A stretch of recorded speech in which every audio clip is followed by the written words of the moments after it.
চরের শেষ প্রান্তে বাঁশঝাড় ঘেরা ছোট্ট একটা খড়ের ঘর। বাতাসে সন্ধ্যার ঠান্ডা, খেজুর পাতার ছায়া ঘরের মাটির চালে দোল খাচ্ছে। নিঃশব্দ ঘরের ভেতরে এক কোণে জ্বলছে কেরোসিনের বাতি। এটা শিবুদের ঘর।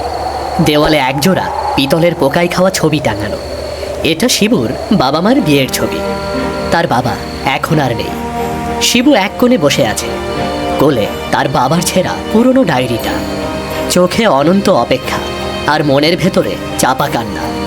ঘরের ভেতরে মৃদু আলো। মা পাশে বসে সেলাই করছে।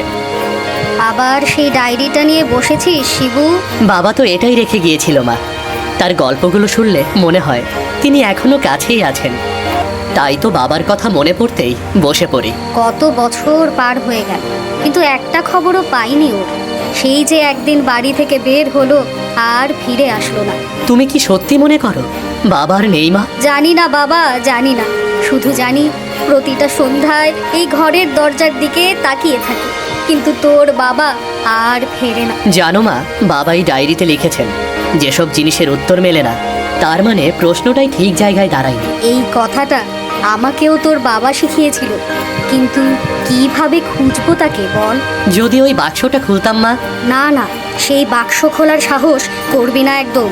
তোকে অনেকবার নিষেধ করেছি আমি। ওটা আমার কাছে অনেকটা রহস্যময় মনে হয় মা।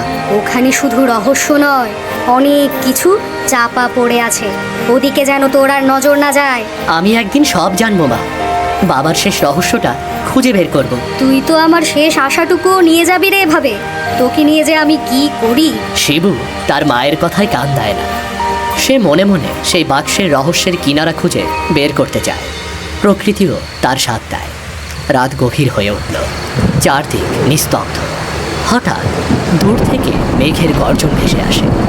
বাতাস ধীরে ধীরে বেগবান হতে শুরু করে।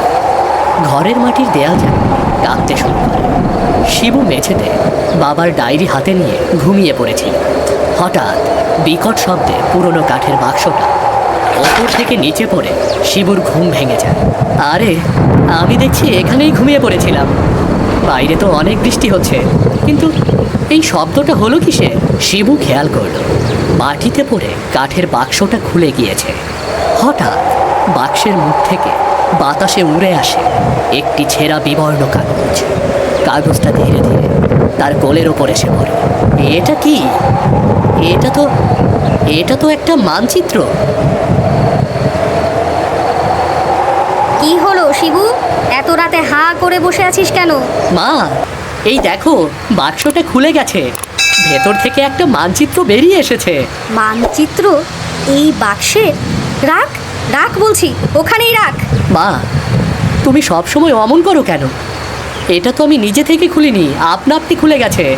তাহলে আমি যেতে পারবো না কেন মা? কোথায় যাবি তুই? তোর এত সাহস কোথা থেকে আসে? আমি যাবই মা, যাবই। এই মানচিত্রে যেদিকে নির্দেশ করেছে সেদিকে। হয়তো ওখানেই আমার বাবার শেষ রহস্য লুকিয়ে আছে। না, তোকে আমি কিছুতেই যেতে দিতে পারি না বাবা। তুই আমার শেষ সম্বল। জানিস তো কত বিপদে পড়ে গিয়েছিলাম তোর বাবা ছেড়ে যাওয়ার পর। তোর জন্যই বেঁচে আছি শুধু। তোর কিছু হলে আমি কিভাবে থাকবো বাবা? আমি যেতে চাই মা। বাবা যদি না ফিরে আসে, সেটার পেছনে কোনো না কোনো রহস্য অবশ্যই আছে। তুমি যেতে দাও আর প্রার্থনা করো আমি যেন তাকে ফিরিয়ে আনতে পারি। তুই যদি যাস তবে কিছু কথা মনে রাখিস। লোভ করিস না, মিথ্যে বলিস না, আর ভয় পেলেও থামিস না। তোর বাবাকেও আমি সবসময় এটাই বলেছি। কথা দিচ্ছি মা, আমি লোভ করব না। সেই রাতটা কোনোভাবে বেরোল। ভোরের আলো ফোটার আগে শিবু রওনা দিয়েছে। তার হাতে সেই মানচিত্র, কাঁধে ছোট্ট একটা ব্যাগ, আকাশে লালচে আভা। মাঠের ঘাসে শিশির জমে আছে, চারদিক শুনশান। কেবল মাঝে মাঝে শালিক পাখির ডাক শোনা যাচ্ছে। শিবু গিয়ে থামে এক নদীর ধারে। পাড়ে এক নৌকা দেখতেই উঠে বসে। নৌকার মাঝি বয়সে বৃদ্ধ। সে শিবুর হাতে মানচিত্র দেখেই কিছুটা চমকে ওঠে।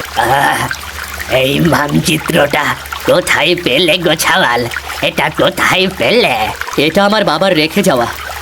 ওটা দেখেই বুঝলাম আমার গন্তব্য ওই পারে। আপনি কি আমায় নিয়ে যাবেন? ওই পারে? অনেকেই গেছে ওই পারে, কিন্তু ফিরে আসেনি। আমি ফিরব। আমার বাবার গল্পগুলো এখনো অসমাপ্ত রয়ে গেছে, সেগুলো আমি জানতে চাই। আমাকে যেতে হবে বাবার জন্য, আর ফিরতে হবে মায়ের জন্য। তোর চোখে যা দেখলাম, সাহস আছে তোর। চল তাহলে।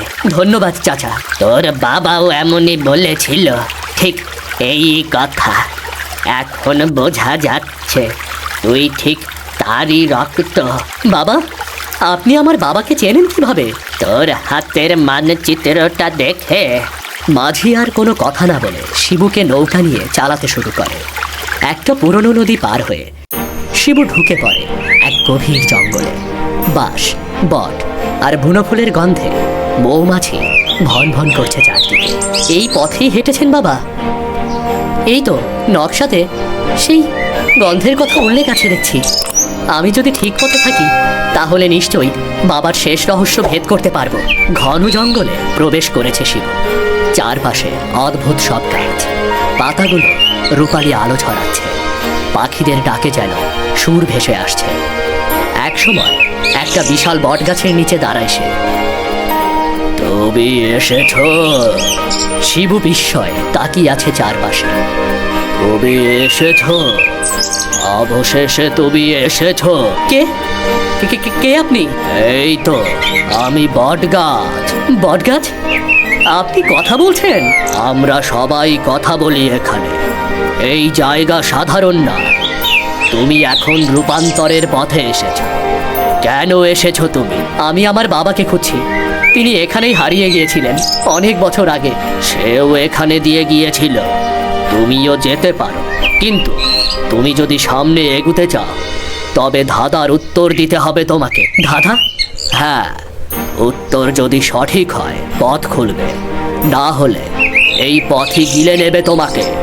তুমি কি প্রস্তুত? হ্যাঁ, আমি যা জানি তা দিয়েই চেষ্টা করব। যে করেই হোক বাবাকে খুঁজতেই হবে। মনে রেখো, উত্তর ভুল হলে তুমিও তোমার বাবার মতো হারিয়ে যাবে, আর ফিরতে পারবে না। আচ্ছা, আমি প্রস্তুত। শিবু প্রস্তুত হয়ে জঙ্গলের ভেতরে তিনটি রাস্তা খুলে যায়। একটা নদীর দিকে, একটা পাথুরে গুহার দিকে, আর একটা উঠে গেছে পাহাড়ের গায়ে। পথের সামনে একটি সত্তা দাঁড়িয়ে। সে নদী রানী, আর তার কাঁধে এক পাখি। শোনো, ধাঁধায় লুকানো আছে ইঙ্গিত। সঠিক পথ বাছার জন্য এই ধাঁধার উত্তর জানতে হবে। এই তিন পথে এক পথ সঠিক, বাকি দুই পথ ভুল। আমি বইতে থাকি, কিন্তু কখনোই নিজে থামি না। সবাই আমায় চায়, কেউ আমায় ধরে না। এই ধাঁধায় পথ আছে, কিন্তু সেটা কোন পথ? আমি বুঝেছি। এটা তো নদী নিজেই বইতে থাকে, কখনোই থামে না। হ্যাঁ, তার মানে নদী আসল পথ, আর বাকি দুটো পথের তো কেউ নেই। এখানে নদী রানী আছে, তার মানে এই পথে ঠিক। নদী সঠিক উত্তর। হ্যাঁ, একদম ঠিক। তুমি নিজেই পথ চিনেছ। যাও, এবার সোনার রাজ্যে প্রবেশ করো। ছায়া ছায়া পথ ধরে এগিয়ে শিবু এক বিশাল দরজার সামনে এসে দাঁড়ায়। দরজায় লেখা, লাভে লোভে পথ রুদ্ধ হয়। দরজা ধীরে ধীরে খুলে যায় এবং সামনে উদ্ভাসিত হয় এক রাজ্য, যেখানে ঘরবাড়ি, গাছ, এমনকি মাটি পর্যন্ত সোনায় মোড়ানো। কিন্তু চারপাশে কোনো প্রাণ নেই, শুধু অজস্র সোনার মানুষ। শিবু সোনার জৌলুসে অভিভূত, কিন্তু পাথরের মানুষগুলো দেখে তার মুখ বিবর্ণ হয়ে যায়। হঠাৎই বাতাসে এক অদৃশ্য কণ্ঠ ভেসে আসে। স্বাগতম সততার পথিক, তুমি পেরিয়েছ ধাঁধার গণ্ডি। এই জায়গা এত সুন্দর, কিন্তু সবাই সোনার কেন? তাদের প্রাণ কই? তারা এসেছিল লোভে, যত নিতে চেয়েছে তত পাথর হয়েছে। আমি কিছু নিতে আসিনি, আমি কেবল খুঁজছি আমার বাবাকে। তবে তুমি ব্যতিক্রম, তুমি চাইলে নিতে পারো যত খুশি। আমি চাই না, মা বলেছিল লোভ না করতে। আমি কিছুই চাই না। তুমি প্রমাণ করেছ তুমি লোভী নও। তার জন্য এখন পাবে তুমি একটি বর। তাই তোমার জন্য এই বর দিলাম। বলো, কি চাও তুমি? বর? আমি তো কিছুই চাই না, শুধু আমার বাবাকে ফিরে পেতে চাই। তোমার মন যা চাইবে তাই পাবে, কিন্তু একটি মাত্র বর। তাই ভেবে বলো। তাহলে আমি চাই এই পাথর হয়ে যাওয়া মানুষগুলো আবার সবাই মানুষ হয়ে যাক। তুমি নিজের জন্য কিছু চাইলে কেউ দোষ দিত না, তবুও তুমি অন্যদের মুক্তি চাও। হ্যাঁ, আমার বাবা শিখিয়েছেন নিজে ভালো থাকার চেয়ে সবাইকে ভালো রাখা বেশি বড় কাজ। তবে এই মুক্তি দিলাম সবাইকে আমি। এক প্রবল আলো ছড়িয়ে পড়ে পুরো সোনার শহর। একে একে পাথরের মানুষগুলোর গায়ে আলো পড়ে, তারা নড়ে ওঠে, চোখ মেলে, জীবন্ত হয়ে ওঠে। যাও, সবাই যার যার জায়গায় ফিরে যাও। তবে শিবু তোমার সামনে অপেক্ষা করছে, এক পুনর্মিলনের মুহূর্ত। মানে? শিবু প্রশ্ন করে, কিন্তু হঠাৎ চারপাশে বাতাস ভারী হয়ে ওঠে। এক আলোতে সবাই নিজেদের বাড়ি ফিরে আসে। শিবু তার বাড়ির সামনে এসে দাঁড়ায়। তখনই সে দেখে তার পাশে আরও একজন। আপনি কে? তুমি? শিবু, এটা তোর বাবা? বাবা?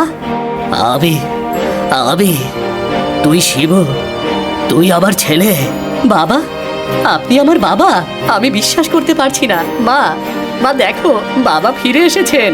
আমি আমি তো ভেবেছিলাম কখনোই আর তোমাকে দেখবো না। আমি ফিরেছি শিবুর জন্যই। তোর সততা, তোর সাহস, সব কিছুর প্রতিদানই তুই শিবু, সব কিছুর প্রতিদানই তুই। বাবা, শিবুর চোখে জল চলে আসে। এতদিন পর তাদের পরিবারটা পূর্ণ হয়। এরপর থেকে তিনজন মাটির উঠানে বসে কান্না ও হাসির মিলনে সময় কাটায়। হঠাৎ একদিন বাতাসে ভেসে আসে সেই কণ্ঠ। এ এক সততার পরিণতি, এক পরিবারের পূর্ণতা। এখন তোমাদের ঘরে আবার জ্বলবে আলো। এই না, তোমাদের জন্য আমার উপহার। হঠাৎ এক থলে স্বর্ণ মাটিতে পড়ে। এটাই তাদের চলার পথ সহজ করে দেয়। সেই পুরনো খড়ের ঘরটাতে আজ আর কষ্টের ছায়া নেই, আছে শুধু এক পরিবারের পুনর্মিলনের উষ্ণতা।